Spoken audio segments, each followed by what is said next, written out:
Hey there, good afternoon, Mama Bears and anybody else who is on and following me. It's Nicole here with Cub Dream It, and there were a few things that I wanted to share with you today. It's actually, I'm kind of repeating or reconveying what this website blog called homeschoolingwithdyslexia.com, what they published. So I'm just going to kind of talk about the 5 things that don't work when it comes to dyslexia, and then kind of share how our experience with these approaches. So what are the 5 things that are believed to not be effective when it comes to dyslexia? The first thing is waiting. I've read a lot of stuff about people who wait thinking their child is going to outgrow this. But dyslexia is not something that is cured, and it's not something we outgrow. So kids with dyslexia will turn into adults with dyslexia. I struggled with the public school system, our public school, when it came to getting my son help with his dyslexia. I suspected long before the school finally stepped up and intervened that there was a bigger problem at hand. And they just kept insisting that he needed to read more, that he needed to try harder. And it was very frustrating because I knew there was something larger at play. He was reading plenty. He was trying so hard. And they just insisted that we wait. They wanted to see him fall so far behind before they would step in and intervene. And I was frustrated because I was trying to prevent that fall. It's harder to climb back out of, especially when your peers are so much further ahead than you. And so I was trying to prevent that fall, and the school was saying, no, we need to see that fall. So I tried intervening as soon as I possibly could. There were extraneous outside factors that I really couldn't do anything about. I just fought the system like crazy so that we could get him the help as soon as we possibly could. So the earlier we can intervene, the earlier intervention for our children with dyslexia is what's going to help them be more successful down the road. My son, he's really made a lot of strides in the right direction with the proper interventions in place. But before that, we just were kind of spinning our wheels and didn't really know what to do. So waiting is the first thing that isn't going to help our children.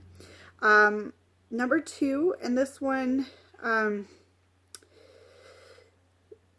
be contestable, but I support homeschooling with dyslexia.com with their argument on behalf of this, and that is non-Orton Gillingham programs. Orton Gillingham is one of the oldest reading intervention programs designed for dyslexia, and it is proven to be one of the most very successful programs. Understood.com, they mentioned, well, of course, Orton Gillingham is something that they talk about on their website, and then they do show or share some other programs that can be effective with intervention. My psychiatrist, or the psychiatrist that my son saw, psychologist that my son saw, had recommended a few programs, but she really emphasized that Orton Gillingham was the best program, the key to our success, or his success. Some of the other programs would include the Barton reading program. Reading Horizons is another one. I know his teacher in school, his English teacher, she has some familiarity with Reading Horizons, so it allows her to help my son in the classroom a little bit. And the Lindenwood Bell is another program. All of these programs, they actually incorporate some of the Orton Gillingham the parts of their program, but Orton Gillingham is a multisensory, multifaceted approach when it comes to intervening with dyslexia. Supplements and or medications are not going to help dyslexia. Vitamins are, generally a good thing when it comes to proper, nutrition and development when it comes to our children, but there's no vitamins out there that's going to cure dyslexia, and there's definitely no medication either. Sometimes when it comes to dyslexia, there are additional disabilities at play, such as ADHD, and sometimes medication is required for intervention with those, not all the time, but there's not a medication that you could give your child that would cure or help their dyslexia. Number 4 is trying harder, and I know I've kind of talked about this one already. I even mentioned a little bit earlier in this episode. Dyslexia is considered a hidden disability, meaning you can't look at somebody and know that they're dyslexic. You can't have a conversation with somebody and know that they're dyslexic. Sometimes they're, due to a lack of education and awareness when it comes to dyslexia, it can be misunderstood that a student is just not trying hard enough, or that they're being lazy, or that it's a result of low intellect, which is not the case for any of that. I found that my son, he seemed to be trying twice as hard than many of his peers, where reading just came naturally for them. And so I would always get very, very frustrated early on in our journey when people would, or, teachers, reading coaches, aides would just say he needs to read more.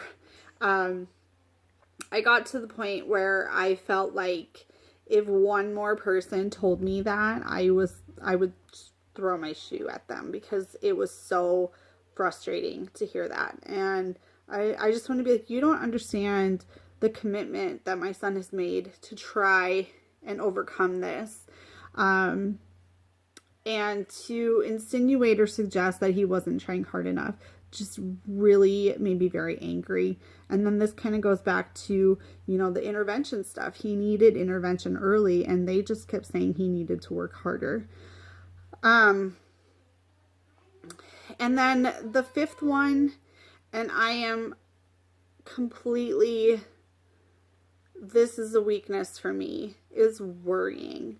As a parent, of course, we want to give our children every opportunity we can when it comes to success, seeing them do well, and setting them up for future growth and success in their lives, especially when it comes to education. And I know, like, a dream of mine is to see both of my children go to college. And for a long time I worried that maybe because of my son's struggles, maybe he wouldn't be a good candidate for college. And now I know that that is so not true, and it's wrong. And wrong isn't incorrect. And what I really had to do was go out there and educate myself on what dyslexia is, how dyslexics learn and read, and how it affects my son in particular, because everybody is kind of a little bit different than the next person. There's no cookie cutter way for dyslexics.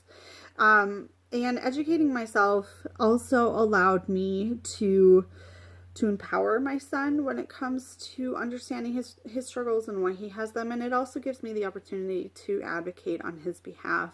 And I can share my information and knowledge, and I can help raise awareness, which also allows him to be more successful.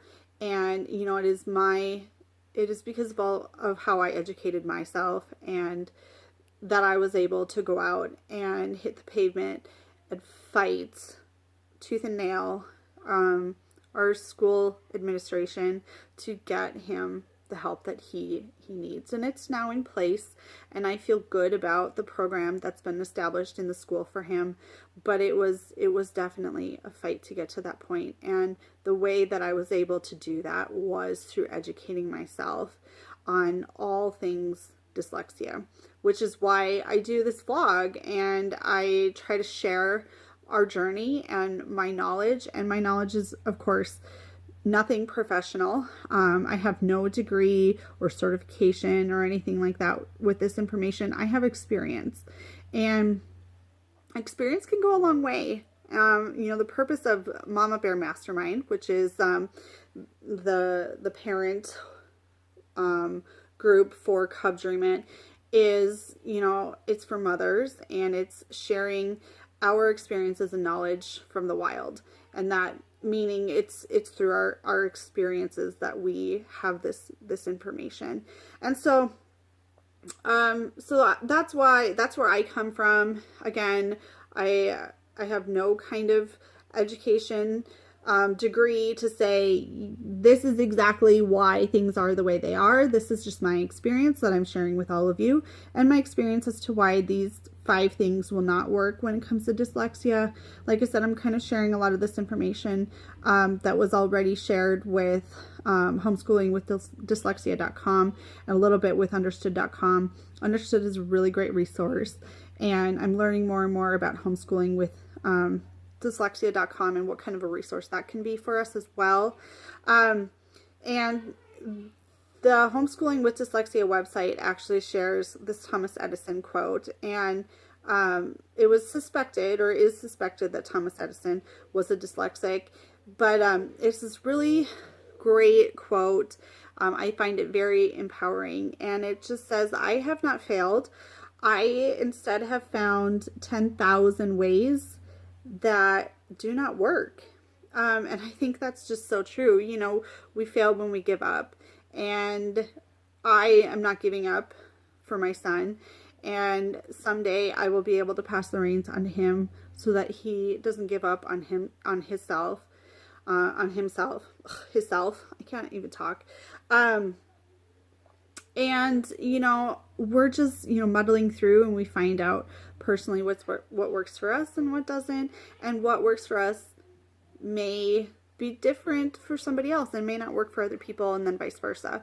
But those are really the 5 things that I wanted to share with all of you today on what does not work when it comes to dyslexia.